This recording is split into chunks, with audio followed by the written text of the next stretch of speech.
নাম প্রচারের কেন্দ্র, আর ওই জায়গা হয়েছে অবধূত সঙ্গের কেন্দ্র।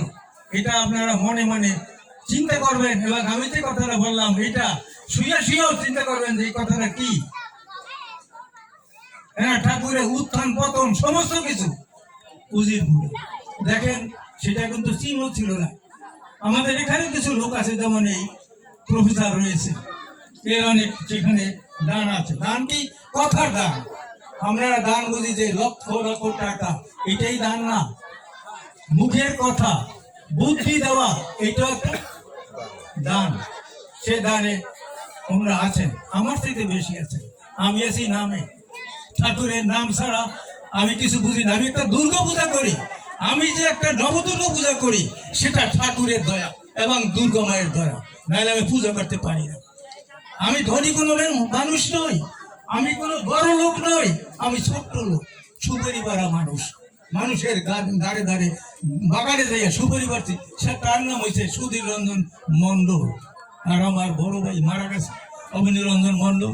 সেই ব্যক্তি না হইলে আমরা এই কথা বলার মতো যোগ্যতা হয়তো আমার থাকতো না। আমি লেখাপড়া শিখতে পারতাম না। আমার গ্রামে এমন লোক আছে, আমার আপন লোক, আমাকে পড়তে দিতে চায় না।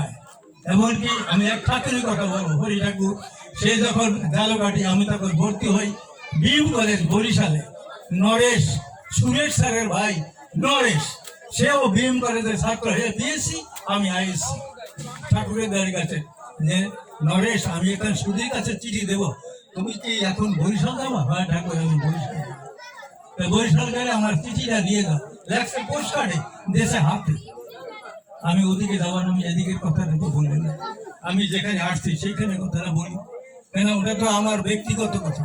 এর সাথে ঠাকুর সাথে দাঁড়ান যাবে না। এই ঠাকুর না হইলে আমার পূজা হয় না, আমার সাধনা হয় না, আমার লেখাপড়া হয় না, আমি এতদিন বাচ্চা থাকি না। ঠাকুর আমাদের কথা শুনেন, আপনার কথাও শুনেন। আপনার নামটা ঠিক মতো জপ করবেন, ঠিক মতো বসবেন, ঠিক মতো পবিত্র নাম জপ, যেখানে সেখানে নাম করা যায়। আপনি শুয়ে শুয়ে নাম জপ করতে পারেন।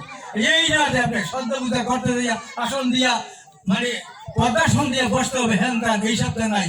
একটা স্বস্তি বাসন আসনে আপনি বসলেই আপনার সিদ্ধ। আপনি কোনো নাম জানেন না, কোনো তন্ত্র মন্ত্র নাই, এই ভাষায় ঠাকুরের নাম, গুরুর মন্ত্রটা এখানে দেবেন, এইখানে দেবেন। আমার আসন শুদ্ধি, আপনার আসন শুদ্ধি একটা সোজা কথা। আমি তন্ত্রমন্ত্র জানি না, তন্ত্রমন্ত্র জানার দরকার নাই। তন্ত্রমন্ত্র ঠাকুরের গুরুবুজ দিয়ে যদি এটা করেন, তাহলে সমস্ত কিছু সিদ্ধ হবে। আমি আর ওখানে যাই না, এখানে কথা আবার বলছি, যেখানে আসছি আপনারা একটু ধৈর্য রাখেন। আমি আমার মনের কথা বলতেই আসছি। এই জায়গাটা দেয় উমেশ কবিরাজ এবং ঠাকুর। আপনারা ধরেন উজিরপুর পাঠক বাড়ি একজন সাধক ছিলেন। তিনি মানে মহাদেবের সাধনা করতেন। বানরিপাড়া পাঠক বাড়ি, সে বাড়িতে আমি গেছি। তো সেখানে তিনি মহাদেবের সাধনা করতেন। সাধনা করতে করতে মহাদেব ওনার কাছে আসছেন, উনি চাই আমি তোমার কাছে মন্ত্র নেব। কিন্তু ঠাকুর রয়েছে ভারতে, দয়াল ঠাকুর হাজারিবাগ আশ্রমে। উনি দেখেন যে এখন ওই মহাদেব সে ওই জীবেরে মন্ত্র দেবে। ঠিক এমন সময় তিনি ওইখান থেকে হাত দেখাইছেন, হাজারিবাগ থেকে, দয়াল ঠাকুরের কথা বলছি, সেখান থেকে হাত দেখাইছেন, সাবধান, তুমি জীবেরে মন্ত্র দিতে পারো না। উনি কানে শুনছে, বানেরই ঘরে বসছে, যে ব্যাপার কি? ঠাকুর বলছে হবে না, হে মহাদেব, তুমি নাম দিতে পারো না, জীবের শিবের নাম পায় না, এরা পাইতে পারে না, তুমি শান্ত থাকো, নাম দিও না। তাইলে এখন বড় কেটা, আমাদের ঠাকুর না শিব? কথাই বুঝাই কি, বড় কেটা ঠাকুরই কিনা? তার শক্তি বেশি। সেই ঠাকুর এই জায়গায় যদি ত্রিশূল বসিয়ে থাকে, সেটা একটা আমাদের কবর থাকবে না? আমাদের সকলে থাকবে, এই বাড়িতে থাকবে, এইটাই কথা না, সকলে থাকবে। যেহেতু ঠাকুরের নিজ এই জায়গায় ত্রিশূল বসাই গেছে, এই জন্য আমি একটা আবেদন না নিবেদন রেখে গেলাম সকলের কাছে, এই জায়গাটার দিকে একটু সবাই লক্ষ্য রাখবে, গুরু ভাই বোনেরা। এরপরে এখানে আমরা উমেশ কবিরাজের কথা বলছিলাম। উমেশ কবিরাজ মহাশয় ঠাকুরের একজন যোগ্য শিষ্য জয়গুরু। উনি ওনার মা মারা গেছেন, ঠাকুরে কিন্তু দয়াল ঠাকুর তো এই গ্রামে আসছেন, মা মারা গেছে, আর উনি তো মানে দুঃখে মুজ্জমান, দুঃখে দুঃখে এখন উনি ঠাকুরের কাছে গেছে, ঠাকুর আমার তো মা নাই, কান্দে। ওরে কান্দিস না রে, ঠাকুর বলছে কান্দিস না, তোর ভাই ক্যালকাটা জন্মগ্রহণ করছে। এখন আমরা একটা কথা বলছি শুনে আসছি, দেখি নাই তো কোনোদিন যে এটাও সত্য যে মানুষ এখানে মরে আরেক জায়গায় জন্মগ্রহণ করে, এটা তো আমরা শুনি, জন্মান্তর মানি বললে আমরা শুনি, কিন্তু এটা কি সত্য? এটা তো ওই উমেশ মহাশয় তো জানতে পারে না যে এটা সত্য। কিন্তু তখন যখন আবার ঠাকুর আসছে, তখন আবার ঠাকুরের ধরছে, ঠাকুর তুমি কি কথা বলবে, কি বলছি? বলছি আমার ভাই বলে জন্মগ্রহণ করছে ক্যালকাটা। বলছে হ্যাঁ সত্য। তাহলে ঠাকুর তুমি একটু লিখে দাও কোন বাড়িতে জন্মগ্রহণ করছে, আমি সেখানে যাবো। উমেশ কবিরাজ মহাশয় সেখানে যাবো, তুমি একটু লিখে দাও। ঠাকুর বলছে একটু চুপ কর, দেবো দেবো, আমি তো বলছি দেবো। ঠাকুরের লেখা দিছে নম্বর, ওই রোড নম্বর, বাসা নম্বর লেখা দিছে, তুই এই জায়গায় যাইস, তোর মা ওইখানে জন্মগ্রহণ করছে। ঠাকুরে বলছে এবং উনি বিশ্বাস করছে। উনি কিন্তু ওই ঠাকুরের ঠিকানা লইয়া উনি চলে গেছে সেই ক্যালকাটা। ক্যালকাটা যে বাসায় গেছে, ওনার একটি মেয়ে ওই হাটিয়াটি পাপা, আর ওনার স্ত্রী উনি একটা চাকরি করে, তো ওই বাসায় গেছে। বাসা গেছে, ওনাদের ওই মেয়ে কারো কাছে যায় না, ওই বাবা মা ছাড়া কারো কাছে যায় না। উনি যখন কাছে যাই বসছে, ওনার মেয়ে কোলে বসছে, ওনাকে চুমা দেয়, হ্যান করে এইসব। এখন তো ওই যে মা ঘরে সে ব্যাধি হয়ে গেছে, উনি কি আমার মেয়েটাকে নিয়ে যাবে? কিন্তু না, উনি মাইয়া নেবে না। উনি দেখতে গেছে আমার মা অমুক জায়গায় জন্মগ্রহণ করছে, আর যে তার বাবা সে একটা চাকরি করে।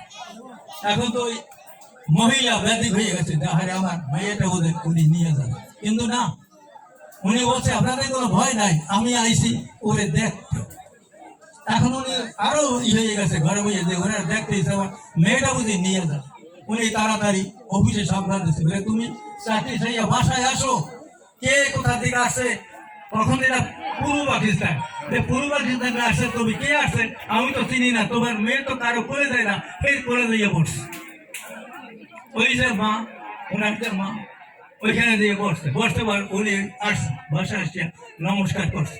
আপনারা জানেন সবাই নমস্কার করে, এখন আমাদের দেশেও নমস্কারের একটা প্রথা হয়েছে, আগে ছিল না। আগে ছেলে গেল কেউ নমস্কার দেয় না, এখন কিছুটা হয়েছে। তাইলে উনি ওখানে গেছে, এবার ওই যে উনি স্বামীকে আনছে, আনলে দেখে যে এক ভদ্রলোক তার কোলে তার মেয়ে। এখন উনি চিন্তা করে আমার মেয়ে তো কারো কোলে যায় না, উনি কেমন মানুষ? ওনার কাছে যাইয়া বসছে, উনি ওনার কাছে জিজ্ঞেস করছে যে আমি ওই পূর্ব পাকিস্তান থেকে আসছি, আমার নাম অমুক, আমরা কোনো ভয় পাই না, আমি আমার মাকে দেখতে এসেছি। এখন উনি ব্যাধি হয়ে গেছে, মাকে বলে এই আমার মা। এখন আমরা ব্যাধি হয়ে গেছে একটি, আর মেয়েটা তাকে আর আমার জ্বরাই ধরে বেশি, উনি ব্যাধি হয়ে গেছে, যে কি করবে দিশা পায় না। তাইলে বলছে যে আপনি, আমি পূর্ব পাকিস্তান থেকে আসছি, আমি আমার মায়ের দেখতে আসছি, আমার মা এই। এখন উনি ব্যাধি হয়েছে, কেমন তার মা? এখন উনি ঘরে ঘরে আবার ডাকতেছে তার স্ত্রী, এদিকে আসো, উনি মেয়েটাকে নিয়ে যাবে নাকি? ওরকম মনে ভয় যে মেয়েটাকে আবার নিয়ে যাবে নাকি। এরকম অবস্থায় ওনাকে বলছেন আপনি বসুন, আপনি আমাকে এই জায়গায় আতিথ্য গ্রহণ করুন, আপনি খাওয়া দাওয়া করুন, তারপর আমার সাথে কথা হবে। কারণ ওরা তো মন মানে না, ওই যে তার মা, ওই মেয়েটি তার মা। এখন উনি ওখানে কি করবে দিশা হয় না। তখন উনি বলছে আপনি স্নান করেন, আপনি আমাদের ঘরে ভাত খাবেন, তারপর আপনার সাথে কথা হবে, তারপর দেখা হবে। উনি এরকম রয়েছে। তারপরে উনি স্নান করছে, ভাত খাইছে, ওই ঘরে রয়েছে। তখন বলছে আমার একটা আবদার আছে। ওনার কাছে বলছে বলেন আপনার আবদার। যে আমি তো পূর্ব পাকিস্তান থেকে আসছি, আমার মাকে দেখতে আইছি। আপনার মাকে? তাহলে আমার মা এই। আপনার যে মেয়েটি ও আমার মা, ও এত তারিখে মারা গেছে, ও আপনার এখানে জন্মগ্রহণ করছে, আমার কাছে প্রমাণ আছে, ঠাকুরের ছবি টবি নিয়ে গেছে। এই দেখেন ঠাকুর বলছে এইখানে মা জন্মগ্রহণ করছে, আমি তাকে দেখার জন্য আসছি। এখন ওই ভদ্রলোক বলছে আপনি শান্ত হন, আপনার মাকে আপনি দেখতে পারবেন, কোনো অসুবিধা নাই। তারপর আস্তে আস্তে উনি খানা টানা খাওয়ার পর বলছে যে আমি মায়ের একটু পূজা করতে চাই, আমরা একটু পূজা করতে দেবেন? আমি তো মায়ের আর পাবো না, আজকে পাইছি, মায়ের একটু পূজা করতে দেবেন? তখন উনি অনেক চিন্তা ভাবনা করিয়া, স্বামী স্ত্রী চিন্তা ভাবনা করিয়া যে হ্যাঁ ওনার পূজা করতে দেন। উনি আইসে, সেই মানে পূর্ব পাকিস্তান থেকে আসছে, ওনাকে একটু মানে সেবা করার ই করে দেয়, মানে পূজা করে। তখন উনি অনুমতি দিচ্ছে যে হ্যাঁ আপনাকে পূজা করতে দেবেন, আপনার মা যদি হয় তাহলে মাকে আপনি পূজা করবে। উনি বাজার টাজার করে আনিয়া হয়ে বসছে, সেদিন ছিল শুক্রবার। সেই শুক্রবারে উনি ওই মাকে বসাইয়া, ওই মেয়েটিকে যেভাবে বসাইছে সেইভাবেই বসে রয়েছে, সে পূজা করছে। পূজা করতে করতে করতে সে মানে কাঁদতে কাঁদতে বেহুশ হয়ে গেছে। তার মা, এই জন্য সে এখানে তার মায় জন্মগ্রহণ করছে। এটা হয়েছে এই উমেশ কবিরাজ মহাশয়ের কথা, ওটা ঠিক আছে। উনি সেখানে পূজা করছে, পূজা করার পর এখন তো ওনার মধ্যে ঢুকে গেছে বলে আমি তো চলে যাবো।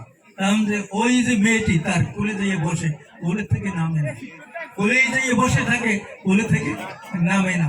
এরকম করতে করতে এখন উনি কেমনি আসবে, ওখান থেকে তো আর আসতে হবে, কিন্তু ওই মাকে পাইছে, মাকে দেখছে। তাইলে এই যে অবস্থাটা, এটা কিন্তু